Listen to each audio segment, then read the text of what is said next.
What's up, everybody? It's your girl, Miss P. Hope you're doing great. I'm doing pretty good. I had a good day. Hopefully you guys had a great day. I'm recording this on Monday, and I was just driving home and had my music going, just keep my spirits up. And all day I've just been, hyping myself up, just because my spirit has just been really, really heavy with, of course, the news of the tragic loss of Kobe Bryant and his daughter Gigi. And then the 7 other victims that were in the helicopter with them. Like, when I heard the news yesterday, I was in the grocery store, and hold on, let me turn off my wipers, because as y'all can see, it's after 5 o'clock when I'm recording this, and it's raining. But I figured, of course, what I'm talking about, it just goes. This is just raw. So I just wanted to talk about it. And I was in the grocery store, and of course, you're going through social media and you're on TMZ and you're like, what? And half the time, TMZ to me is not as credible as I would want it to be, because sometimes things are a hoax and they just love to jump on news. So I was like, nah, I ain't even looking at that. But then I kept looking at I looked at my Instagram maybe like 30 minutes later, and everybody was reposting. And I was like, oh my God, this is terrible. And once I knew CNN and ABC were reposting it, I said, yeah, those are some credible sources. So I don't know. All day yesterday was just tough. And of course, friends of mine are hitting me up, of course, that are huge basketball fans, and are like, oh my God, did you hear about Kobe? Like, that was my idol. And we're just talking about how much of a legend that Kobe Bryant was. Like, I even had to think to myself, like, oh my God, I was raised watching Kobe. Like, even me, because y'all know I love basketball. So watching the NBA, like the Lakers, like that was it. Like, when I was watching them, Shaq, Lamar Odom, like Rick Fox, y'all know I love me some Rick Fox. And then, of course, Boston, like all of those teams. I'm not even gonna go into all of that. But of course, Kobe was and I'm saying my Michael Jordan. Even though, of course, I know the legend that is Michael Jordan, but I didn't grow up watching Michael Jordan. I've seen highlights, I've heard, of course, I've watched everything now. But growing up with my love of basketball, I was watching Kobe. That was this generation's LeBron. You know what I'm saying? Like, that was okay, you gotta be a Kobe or else. Like, that's what it was. Like, that was my standard. So, I mean, even his work ethic, his drive, his push, even now, just looking back on things since he's retired, being an assistant coach to his little girl's basketball team, like just going hard and still pushing other people to go and just sharing his secrets of success. And it's just amazing to witness a legend such as that. So even though I'm super, super sad about this, and what really was the icing on the cake for me, and let me turn on these lights right here so maybe y'all can see me, but the icing on the cake for it had to be, because of course, when I first heard about Kobe, I was heartbroken. I was like, damn, 41, like that's so young. And I'm just going in. But then I had to think, oh my God, look at all that he has accomplished. Like, that doesn't negate the fact that he's not here anymore. Like, my heart was breaking for his family, his wife, his kids. Like, I was just, I was sick.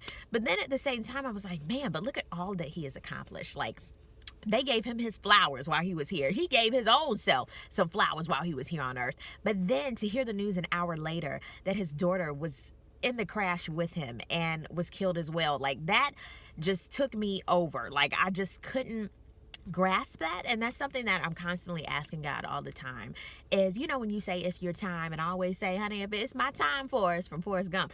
But at the same time, when something tragic like that happens, or something happens in your family or to you personally, that's when you go, well, damn, how is this supposed to be? Like, I know it's your time, but it was a baby. But at the same time, you think you're able to gulp it a lot better if somebody's super accomplished, or they're over a certain age. But kids, people who still had so much life to live, you can't just put your brain around that. And that's not for me to soak in. That's not for me to grasp, because shoot, I don't know when my last day is. You don't know when your last day is here on earth. And that was my main thing, is you see the legend that was Kobe Bryant. You're looking back on all of his interviews. You're looking back on what people said about him. You're looking back on just his drive in general.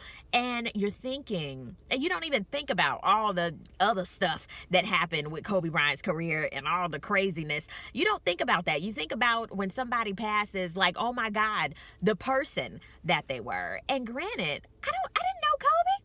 I know Kobe, I didn't know his kids. I didn't know that. But at the same time, when you're watching somebody for so long and you're seeing their family dynamic and you're seeing what they're doing now, and even these celebrities and even being on social media, you feel like you're a part of somebody else's life. You do feel like that, like an extended part of the family. And personally for me, I haven't felt this type of celebrity death since probably Nipsey Hussle, for sure. Like, that really took me out of here. Before then, for me, I'm not speaking about anybody else, I'm saying for me, was Whitney Houston. Like, that just took me out. I still can't believe that to this day. Of course, all of them were tragic. And for this to be such a tragic death, it doesn't help at all. It doesn't help in general when people die, but the way they go out of here is like, wow, man. And to hear that he was on his way to his daughter's basketball game, and, you know, he had another parent and he had parents in there with him, with their kid, and then another assistant coach. Oh my God, it was just heartbreaking to hear that. But at the same time, it makes you think, like my mom always says, what are you going to do with your dash? Like, what are you going to do with that? Are you just going to sit around, do whatever? And some people, that's what they do. That's what they love to do, and they ain't going to do nothing else. Or are you just going to be kind of mediocre? You going to do stuff sometimes and sometimes not? Or are you going to really knock this bitch out the park? And it really made me think today, because ever since the top of the year, you know, I've just been zooming and going and knocking things out. But in the middle of the year, you know, things happen and you just kind of coast a little bit. Not in the middle of the year, the middle of this month. And then today I was like, oh, hell no. Like, I gotta get up. I gotta do stuff. Just because, like, oh my God, life is so long, but life is so short. Because when people are taken away from here, and we don't know, I wish we got a ticket. When you come into the world, you get like a little ticket like, hey, this is your birth. Hey, how you doing? Excuse me, like, this is your midlife, okay? Make sure you get everything together, get your notes together, and you're gonna be checking out of here around 4 o'clock tomorrow. So you might want to get everything together. I wish we got that, but that's not realistic. We don't get those type of things in life. So whatever you want to do, and honestly, I'm talking into this camera in order to get my thoughts out, because this is a wonderful form of me just getting thoughts out. And I really wanted to talk about this, but this is for me as well, to say, hey, you need to get out of your own feelings and your own shit and start doing the shit that you really want to do. Because Kobe, he didn't ask nobody no questions. Baby boy was ready to play all the time. Hurt, didn't matter. Near the end, they retired 2 jerseys, dog. 2 numbers, bro.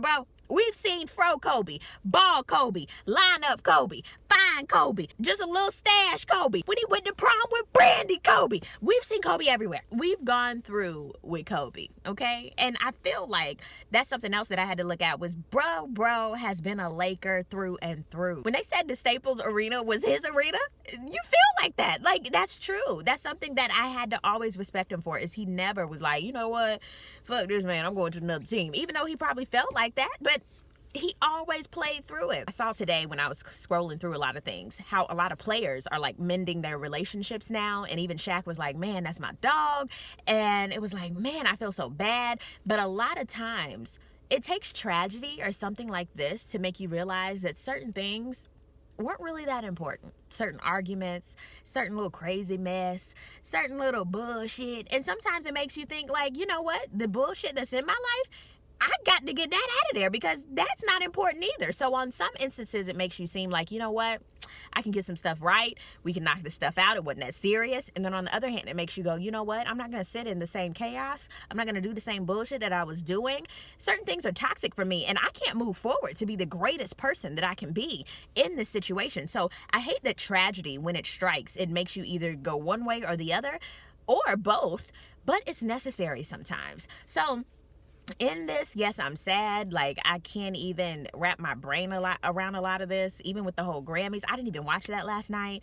I just wasn't into it because I hate it. But when tragedy happens, when things happen, I'm an empathetic type of person. So it's not that I take on. Yeah, I take on. And I'm trying to work on that, because I'm a very sympathetic and empathetic individual. Like, I will take on and be like, damn. So it really just went on into my day today. But of course, I had to get up, I had to go to work, I had things to do. But at the same time, this is helpful for me. But this was a special What You Say Happened Now edition, just to talk about the legend that was Kobe Bryant and his daughter Gigi. And oh my God, that is just heartbreaking to me.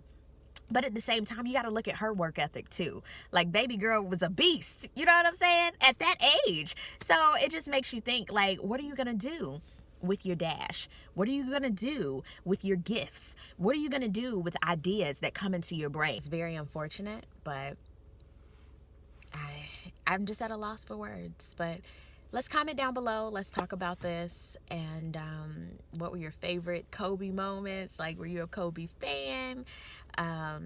Your condolences, you know, I think this is just a good moment to just, you know, talk about it down below. And how do you deal with news like this? How do you deal with it? Sorry guys that, you know, I've just been recording and it's just gotten darker and darker and darker, but you know, this is what it is. But love you guys. Thank you so much for watching. I really do appreciate it. And I will see you on the next video. Peace, love, and all that good stuff. God bless.